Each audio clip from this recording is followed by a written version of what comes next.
Corona virus के संक्रमण की वजह से देश भर में लॉकडाउन है। लॉकडाउन में मानसिक अवसाद के मामले तेजी से बढ़ने लगे हैं। बढ़ी हुई संख्या में लोग अवसाद की चपेट में भी आ रहे हैं। कोई कमाई ठप होने से मानसिक अवसाद में है, तो कोई लगातार घर में बंद रहने की वजह से। किसी को भविष्य की चिंता खाई जा रही है, तो किसी को करियर की। यही वजह है कि अस्पतालों के मानसिक रोग विभाग में ऐसे मरीजों की कतारें दिन ब दिन लंबी होती जा रही है। सबसे बड़ी चिंता यह है कि मानसिक चिंता को कैसे दूर किया जाए। इसी मुद्दे को लेकर आज हम चर्चा करेंगे। नमस्कार, मैं हूं आपके साथ सुमित गुप्ता और मेरे साथ कुछ मेहमान जुड़े हैं, कुछ चिकित्सक, मनोचिकित्सक जुड़े हैं। डॉक्टर पंकज गुप्ता हमारे साथ जुड़े हैं, जयपुर की IIHMR यूनिवर्सिटी में मेंटल हेल्थ एक्सपर्ट हैं। डॉक्टर पंकज, स्वागत है आपका। दूसरे गेस्ट हमारे साथ जुड़े हैं डॉक्टर हरीश शर्मा, जो साइकोलॉजिस्ट है। डॉक्टर हरीश, आपका भी स्वागत है। तीसरे गेस्ट डॉक्टर सरताज, दिल्ली एम्स में साइकेट्रिस्ट है। डॉक्टर सरताज, स्वागत है आपका। सबसे पहले डॉक्टर हरीश, आपके पास आ रहा हूं मैं।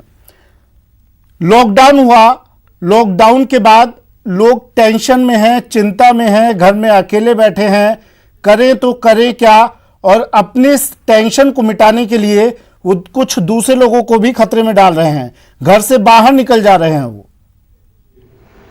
जी जी, देखिए सर, जो लॉकडाउन है, अगर डाउन का अपोजिट कर दें तो फिर ये अप हो जाता है जी। तो अगर आप लॉकडाउन में नहीं रहेंगे तो फिर सरकार को फिर लॉकअप में रखने का भी कदम उठाना पड़ सकता है।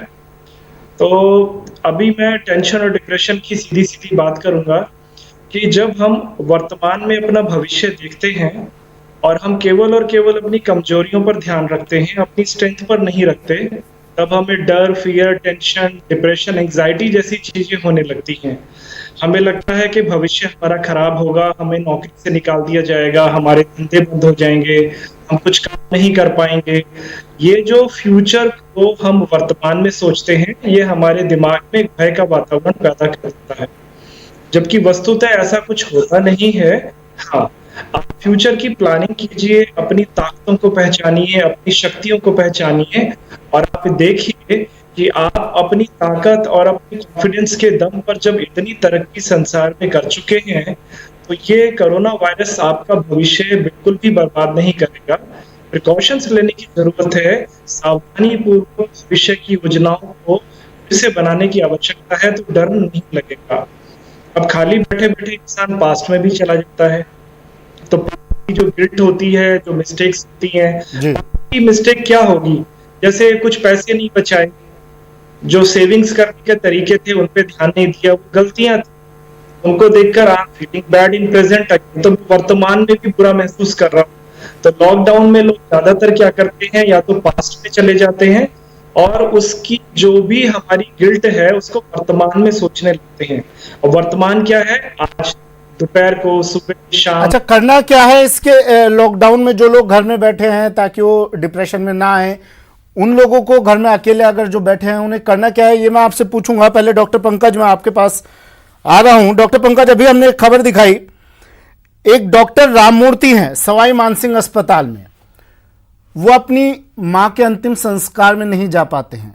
वो अस्पताल में मरीजों की सेवा करने में लगे हुए हैं और घर जाने से डर भी तमाम डॉक्टर्स को लग रहा है कि कहीं ये संक्रमण किसी और में ना फैल जाए। वो लोगों की सेवा में दिन रात जुटे हुए हैं। दूसरी तरफ एक जमात है, तबलीगी जमात, जिन्हें क्वारंटाइन पीरियड में रहने के लिए कहा जाता है, जिन्हें आइसोलेशन में रखा जाता है। तो उनकी खबरें आती है गाजियाबाद अस्पताल से, वो लोग अस्पतालों में कैसी हरकतें कर रहे हैं। अगर उनके पास चिकित्सा विभाग जाता है तो वो ये नहीं बताते हैं वो पीड़ित हैं इस संक्रमण से, वो बता नहीं रहे हैं, अपनी जानकारी नहीं दे रहे हैं। इन दोनों की मानसिक स्थिति क्या कहती है? क्या डिफरेंस है दोनों की स्थितियों में?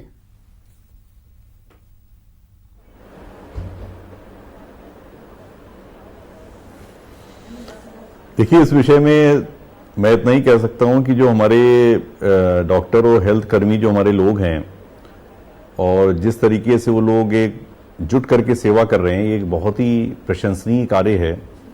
देखिए, अपना घर परिवार छोड़कर लगे हुए हैं 24 घंटे डॉक्टर्स, और उन्हीं पर पथराव भी किया जा रहा है। उनकी भी मानसिक स्थिति आप बता दीजिए, क्या डिफरेंस है, क्यों ये लोग इस तरह से कर रहे हैं, क्या इनके लिए ये आइडियल नहीं हो सकते ये लोग?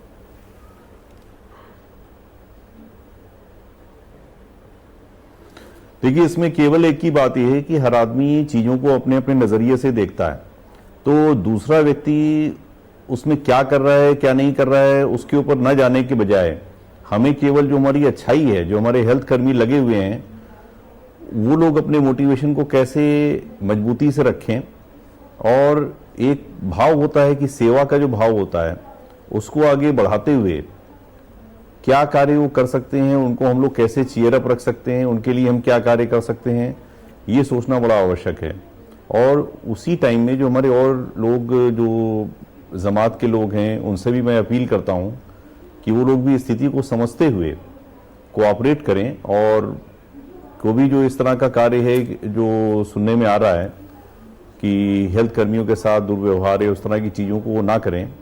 और इस संदर्भ में देखा गया, आपके चैनल के द्वारा भी कुछ मौलानाओं से अपील करी गई और कुछ कहा गया जी, तो वो लोग भी आगे आएं और लोगों को बताएं कि ये सिचुएशन ऐसी है, देश एक ऐसे कार्य से गुजर रहा है कि जिसमें एक एक मोमेंट, एक एक अच्छाई और एक एक इस तरह की बुराई, दोनों का बहुत बड़ा इम्पैक्ट होता है।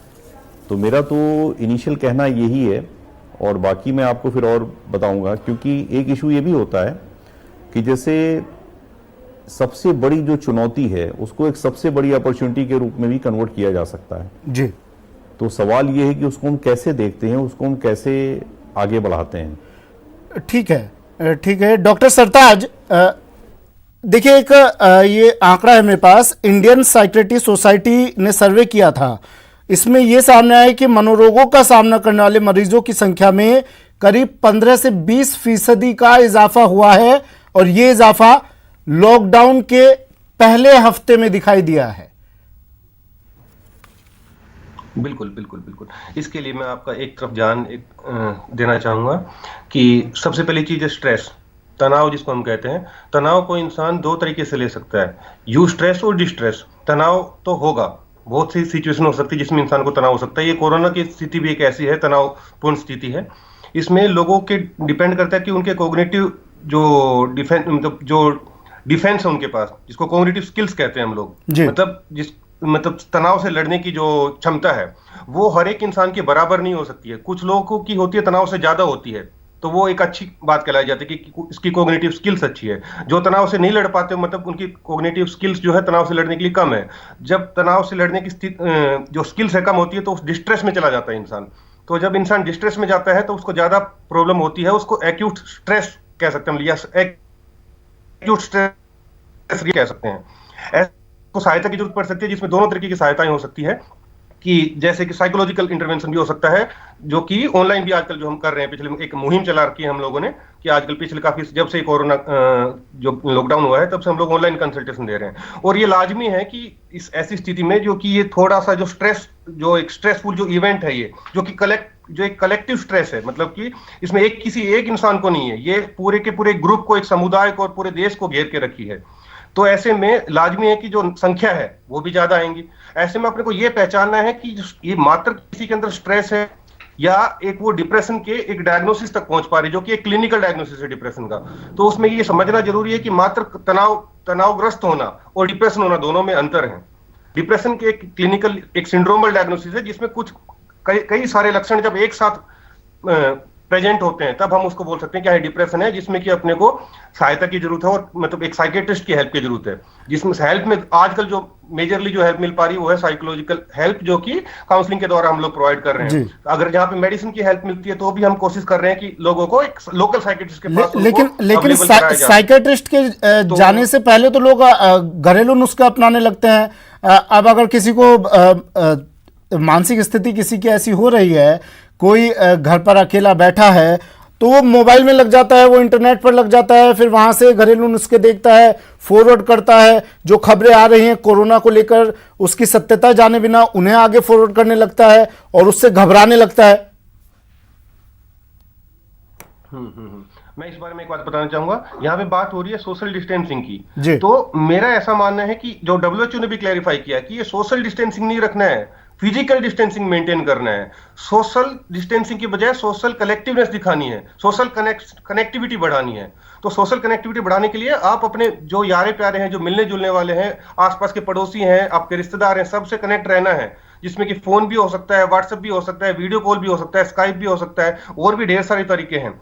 और तो ये बहुत ज्यादा जरूरी है कि ऐसे में जुड़े रहना, अगर वरना आदमी लोनलीनेस और अकेलापन फील करेगा।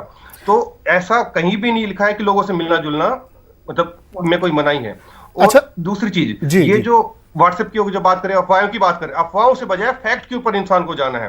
फैक्ट के लिए अलग अलग जो अपने पास तरीके हैं, जैसे एम्स ने एडवाइजरी जारी करके, WHO की वेबसाइट है, ICMR की वेबसाइट है, अपने पास और भी जो गवर्नमेंट के पोर्टल्स है, डिपार्टमेंट ऑफ ये हेल्थ एंड फैमिली वेलफेयर के जो गाइडलाइंस आ रहे हैं, सारे फैक्ट और सारे के सारे जो इंफॉर्मेशन है आप वहां से लें, रेदर देन जो व्हाट्सएप के ऊपर फॉरवर्ड आ रहे हैं उसमें मिथ्स और मिसकंसेप्शंस भरे हुए रहते हैं, मिस इन्फॉर्मेशन रहती है, जो कि आदमी को एक तनावपूर्ण स्थिति में डाल सकती है, क्योंकि उसमें जो राइट इंफॉर्मेशन उसकी कम होती है और बाकी जो मतलब रॉन्ग इंफॉर्मेशन है वो ज्यादा रहती है। डॉक्टर पंकज, खबर आपने अभी देखी होगी, एक आह्वान करो जी।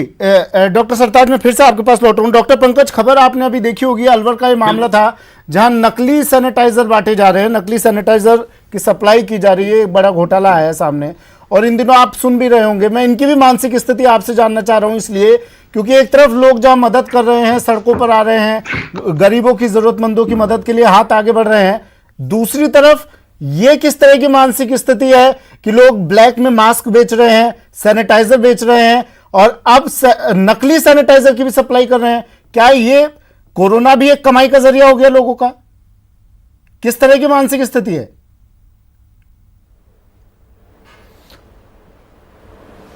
नहीं, ये जो बता रहे हैं ये फिर एक बहुत ही निंदनीय विषय है, और मैं इसको देखता हूं कि लोग किसी की एडवर्सिटी में अपना फायदा बनाने की जो कोशिश कर रहे हैं, तो इन सारे कार्यों को वाकई में ये देखना चाहिए कि इनको हम कैसे रोकें, इनके लिए एक जरूरी दंडात्मक प्रावधान कैसे किए जाएं, और इसमें एक एक्सेप्शनल लेवल पे कैसे लोगों को रोका जाए, और उसी के साथ में लोगों की जो आंतरिक अच्छाई है, जो एक अंदर से आदमी बाहर से भले बुरा दिख सकता है लेकिन उसके अंदर भी एक अच्छाई बैठी हुई है, उसको हम कैसे इग्नाइट करें।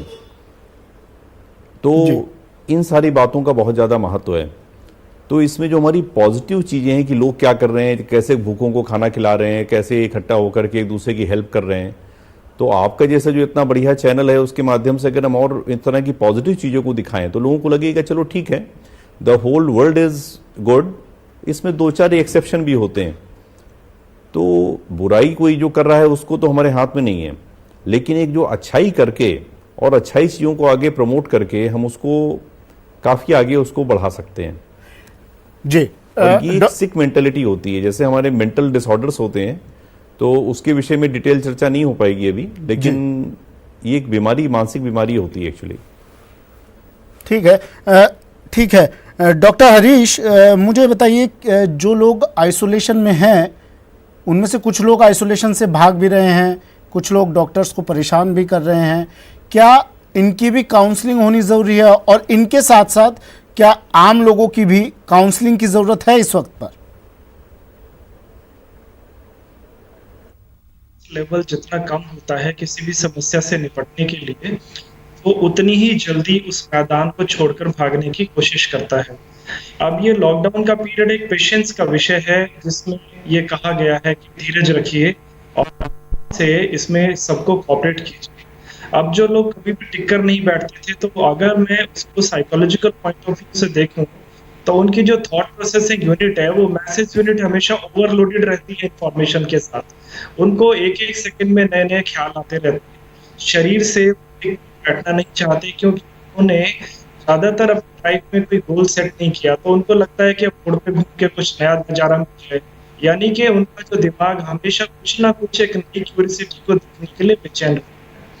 ऐसे लोगों को अब या तो काउंसलिंग करके हम समझा सकते हैं, और अगर कुछ लोग ऐसे होते हैं, हालांकि बड़े लोग होते हैं, काउंसलिंग से भी ऊपर फिर एक होता है, जैसे कहा गया, भय बिन होए न, यानी कि जब तक आप किसी चीज का पनिशमेंट का डर नहीं दिखाएंगे, जी, नहीं होता, तो पनिशमेंट का एक डर भी दिखाना बहुत जरूरी होता है ऐसे लोगों को सुधारने के लिए।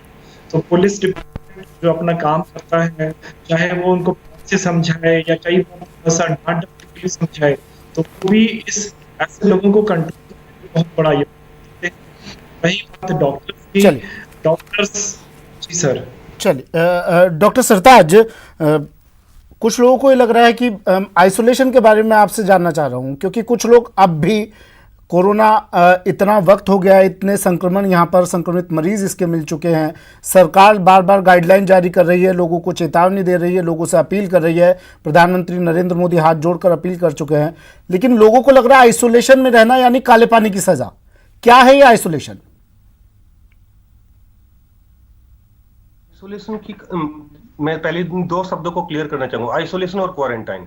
क्वारंटाइन उन लोगों को किया जाता है मतलब कि जिसका मतलब कांटेक्ट हुआ है परंतु जिसमें कोई लक्षण नहीं है, और मतलब लक्षण नहीं है पर जो जिसका किसी पॉजिटिव पेशेंट से कांटेक्ट में आया है तो उसको बोला जाता है कि आप क्वारंटाइन में रहिए कुछ समय के लिए, जिससे अगर आपके अंदर लक्षण आते हैं तो आपको सहायता के लिए या मतलब एडमिशन के लिए या इलाज के लिए जरूरत पड़ेगी, परंतु उस दौरान आप किसी और को ये बीमारी ना फैला सके तो आपका इंतजार करना पड़ेगा आपको क्वारंटाइन में रहकर कि हाँ, अगर आपको क्वारंटाइन के पीरियड के दौरान अगर कुछ नहीं हो पाता है तो आप हेल्दी कंसिडर कर लिए जाएंगे। ठीक है। आइसोलेशन में ऐसा है कि हो सकता है आपके पास कुछ ना कुछ सिम्टम्स हैं, तो सिम्टम्स है मतलब तो आपको बाकी लोगों से मिलना जुलना तो बिल्कुल भी अलाउ नहीं होगा। आइसोलेशन में ये डिफरेंस है।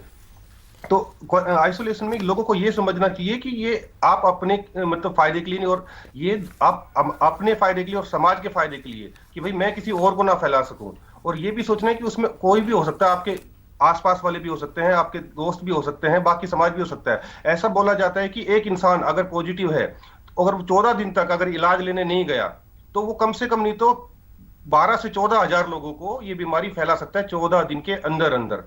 तो इसमें ये पता लग सकता है कि अगर आदमी आइसोलेशन और क्वारंटाइन के नियमों को उल्लंघन करेगा तो वो एक पब्लिक हेल्थ प्रॉब्लम बहुत बड़ी बन के उभर के आएगी और जो फिर बाद में संभालना मुश्किल हो जाएगा।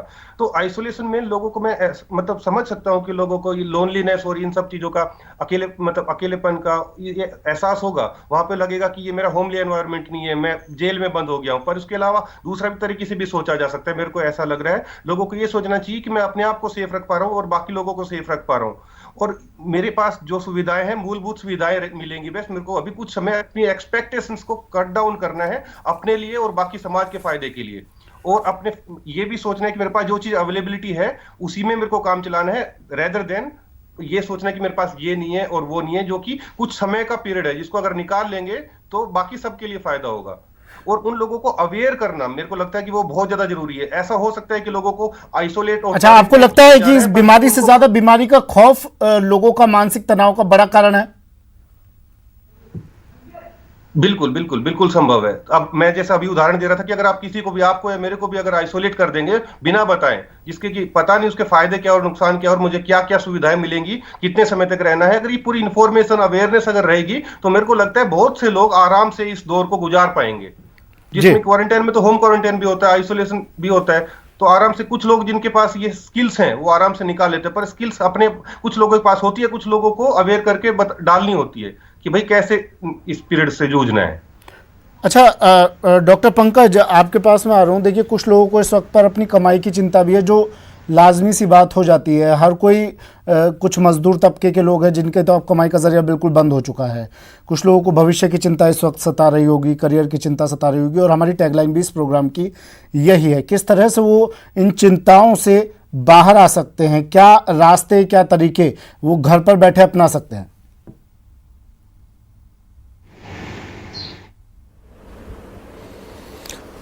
देखिए, मेरी तो सलाह एक बिल्कुल क्लियर है। हमें ये देखना है कि हमें घर पे रह करके अपने को भी सेफ रखना है, अपने आसपास वाले और पूरी सोसाइटी और पूरे हिंदुस्तान और पूरे विश्व को सेफ रखना है। तो ये बात तो एकदम क्लियर है। इसके साथ में अब एक बात होती है कि हमें और क्या करना है। एक बात होती है कि जब कोई चीज़ एक्सेप्ट करनी ही है तो maturity demands that it should be accepted gracefully, और जब वो एक्सेप्टेंस का लेवल एक बार आ जाता है तो उसके बाद फिर और रास्ते दिखते हैं। तो उसमें जो फालतू में आदमी सोचता ना, अरे भाई मैं ये नहीं कर पा रहा हूँ, ये करता तो ये होता, तो वो सारी चीज़ चली जाती हैं। फिर आदमी को दिखता है कि अच्छा, मैं इतना ये कमा रहा था, इसके लिए और क्या करना है, इसके लिए क्या मैं इस टाइम को यूज़ करके क्या मैं कोई एडेक्स या कोर्सेरा या यूडेमी इस तरह के मैं कोर्सेज कर सकता हूँ क्या? ठीक है, मैं बिल्कुल, क्या अपने मतलब कोर्सेज experiences वगैरह को थोड़ा convert करके इंटरनेट कोई पे जो लेख लिख सकता हूँ? कोर्सेज चल रहे हैं क्या मैं उस पर अपने ध्यान दे ले, YouTube वीडियोस या बना फिर के बुक्स पढ़ ले, म्यूजिक हाँ, सुन ले, इस तरह टाइम पास कर सकता है मानसिक अवसाद से निकलने हाँ, के लिए। हाँ, डॉक्टर हरीश वो है अपने मीनिंगफुल रिलेशंस हैं। जी बिल्कुल। डॉक्टर हरीश, समय की अब कमी रह गई है, इसलिए मुझे छोटे छोटे क्वेश्चन लेने पड़ेंगे। डॉक्टर हरीश, देखिए, लोग बाहर जा रहे हैं तो हर चीज में उन्हें कोरोना दिखाई दे रहा है। वो अखबार ले रहे हैं तो उन्हें खतरा लग रहा है कि घर पे जो अखबार आ रहा है कि अखबार में के साथ कोरोना ना आ जाए। सामान लेने जा रहे हैं तो एक की जगह 10 सामान ले लेते हैं कि कहीं बार बार बाहर ना निकलना पड़े। इसकी जमाखोरी भी हो रही है इस वजह से, जिसको जरूरत है उस तक सामान नहीं पहुंच पा रहा है। किस तरह से ये खौफ, आज घर का दरवाजा भी पकड़ते हैं हम, हैंडल भी पकड़ते हैं तो दिमाग में ये आता है इस हैंडल पे कोरोना वायरस ना हो, किस तरह से इस डर को बाहर निकालें? इस डर को निकालने के लिए आपको सबसे पहले 2-3 कार्य करने पड़ेंगे। जैसे कि आपकी जो हॉबीज होती हैं, दिन भर में अपनी 2 या 3 हॉबीज को रिपीट कीजिए। हॉबीज हमेशा इंसान को प्रेजेंट मोमेंट में तो रखती हैं, पर थॉट प्रोसेसिंग यूनिट को स्लो डाउन कर देती हैं। जैसे जब आप बांसुरी बजाएंगे तो आप अपने लोन या ईएमआई को नहीं सोच पाएंगे। बच्चे, जो छोटे छोटे बच्चे खेल रहे होते हैं, उनके साथ पार्टिसिपेट कीजिए उनके गेम्स में। नई नई जो स्किल्स आपने आज तक नहीं सीखी, उनको सीखना शुरू कीजिए, क्योंकि दिमाग एक बार में एक ही चीज सोच सकता है, या तो कोरोना सोचेगा या फिर अपनी स्किल को सीखे। जैसे डॉक्टर साहब ने भी बताया, नई नई चीजों को सीखना, किताबें पढ़ना, ये दिमाग की सबसे अच्छी चीज होती है। वो एक बार में 2 चीजों को एक वक्त नहीं सोच पाता है। तो ज्यादा से ज्यादा पॉजिटिव चीजों को रिपीट करते चले जाइए, और जितना आप उनको रिपीट करेंगे, अपनी सांसों पर ध्यान दीजिए, आंख बंद करके अपनी पर सोचिए। ब्रेथ जो होती है वो पर फोकस करने से आपका दिमाग शांत होने लगता है जी। शांत होने वाले सारे तरीके अपनाइए, दोस्तों से पूछ के, बहुत सारे। चलिए, आखिरी एक सवाल डॉक्टर सरताज आपसे ले रहा हूं मैं। आपने केसेस भी सुने होंगे, कई मामले जब से कोरोना वायरस की खबर चली है, कोरोना वायरस का संक्रमण फैला है, कई मामले सुसाइड के भी आए। 1-2 मामले बता देता हूं आपको। दिल्ली का सफदरजंग मामला आप जानते होंगे, पंजाब के अमृतसर में भी एक दंपत्ति ने आत्महत्या कर ली इस डर की वजह से, सूरत में एक मजदूरी करने वाली महिला ने आत्महत्या कर ली। क्या, किस तरह से इनको आप बताना चाहेंगे कि कम से कम ये कदम तो ना उठाएं? बिल्कुल बिल्कुल, मैं बता रहा था कि जो एक तो सबसे पहली चीज, उन लोगों को एक तो पता नहीं है, अवेयरनेस नहीं है कि कोरोना की किस प्रकार की बीमारी है, इसे ठीक हुआ जा सकता है, कितना समय लग सकता है, कितने प्रतिशत चांस है ठीक होने के। ये सब चीजें अवेयर, अगर इस सब चीजों से अगर वो लोग अवेयर रहते तो हो सकता है बेहतर होता। उनको ये भी नहीं पता था कि वो आइसोलेशन में या क्वारंटाइन में क्यों डाला जा रहा है, कितने समय के लिए डाला जा रहा है, और इस दौरान मेरे को क्या क्या सुविधाएं उपलब्ध होंगी, किस किस लोगों से मैं मिल पाऊंगा, डॉक्टर लोगों से क्या किस प्रकार की मुलाकात होगी, कब मुलाकात होगी। तो मेरा ऐसा मानना है, ये तो लाजमी है कि ये तनाव की स्थिति है, तो ऐसे में डिप्रेशन में जाना, और खासकर जब आपको एक बार पॉजिटिव निकल आए, तो अगर आपको आइसोलेशन में रहना पड़ रहा है, तो ये तो बिल्कुल ऐसे में, अगर जब एक बार इंसान इस लेवल तक पहुंच जाता है कि हाँ भाई पॉजिटिव हो गया आइसोलेशन, तो मेरे को ऐसा लगता है कि उसको मानसिक सहायता मिलनी चाहिए। वो मानसिक सहायता जरूरी नहीं है कोई साइकेट्रिस्ट ही दे पाए, वो कोई एक नॉर्मल डॉक्टर भी या कोई नॉर्मल इंसान भी उससे मिल सकता है, उससे बातचीत कर सकता है, उसके जो मतलब डाउट्स है उनको क्लियर कर सकता है। जी, कोरोना के साइड इफेक्ट्स हमने आपको बताया, डिप्रेशन से किस तरह बाहर आना है ये आपको बताया। हमारे साथ डॉक्टर पंकज गुप्ता जुड़े, हमारे साथ डॉक्टर हरीश शर्मा जुड़े और डॉक्टर सरताज जुड़े। आप तीनों का शुक्रिया अपना कीमती समय हमें देने के लिए। फिलहाल इस खास पेशकश में इतना ही, दीजिए इजाजत, नमस्कार।